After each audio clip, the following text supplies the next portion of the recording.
Est-ce que vous serez d'accord pour aller à une de ces éditions du Festival de Chamonix? Ça se passe tout en haut des montagnes, comme il vient de dire. Mais Ça c'est se en passe face en du Mont juillet. Blanc, c'est ça? Ouais. Bah, si c'est pas trop froid, oui. Au mois de juillet, tout C'est à va côté bien. du Magep. C'est au mois de juillet, oui. Oui, Oui. ouais, ça sera génial. Bon, voilà. Donc, Mais en tout cas, André... je fais pas du ski, hein, parce Non, que j'ai mais... déjà cassé ce qu'il faut casser. Non, non. Là, je pense que c'est rien. sur l'herbe. Donc, André, elle est d'accord. Mélodie est d'accord. Peut-être pas cette édition, mais une des prochaines éditions. Mélodie, vous avez vécu alors un peu partout. Vous avez posé, semble-t-il, vos valises à Paris. Vous allez me dire si c'est vrai. Vous êtes allé à Rio, à Buenos Aires, Oui. à Lisbonne, que vous aimez beaucoup. Vous y allez assez souvent. À Los Angeles, vous ne tenez pas en place. Est-ce que c'est aussi pour rattraper les années que vous avez perdues, les années dans lesquelles votre corps était immobilisé?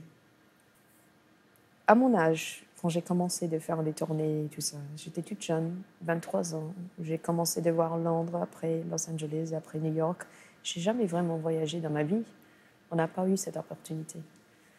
J'étais obligée d'avoir un passeport. C'était nouveau.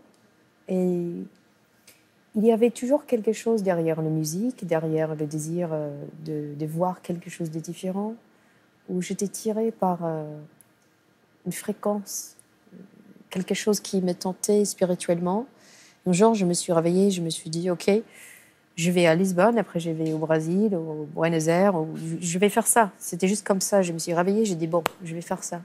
J'étais curieuse d'apprendre. Et peut-être c'est plutôt le fait qu'à 19 ans, j'ai eu cet accident, j'ai manqué un certain type d'éducation aussi. Je n'ai pas eu la possibilité de terminer l'université, ni de continuer avec. C'était plutôt le boulot de juste réapprendre, balader, parler, écouter, voir, lire, machin.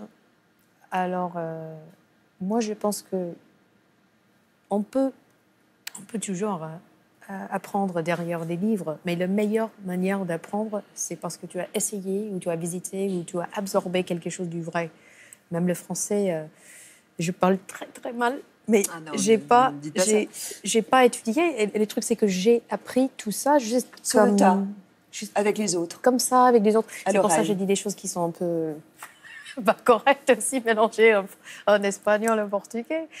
Mais à mon avis, je suis toujours comme un enfant, je suis curieuse, je veux prendre plus, je veux savoir pourquoi ça existe, qu'est-ce que ça veut dire, c'est quel type de fruit, ça veut dire quoi le phrase, je sais pas, obrigado, un truc comme ça. Je veux comprendre plus et plus et plus et plus et plus pour le fait que cette curiosité, ça n'a jamais décidé, quoi. C'est toujours là. Pourquoi vous avez posé vos valises à Paris? J'adore cette ville. Je ne peux même pas vous dire, ça fait depuis longtemps. La première fois que je suis arrivée ici, j'ai senti chez moi.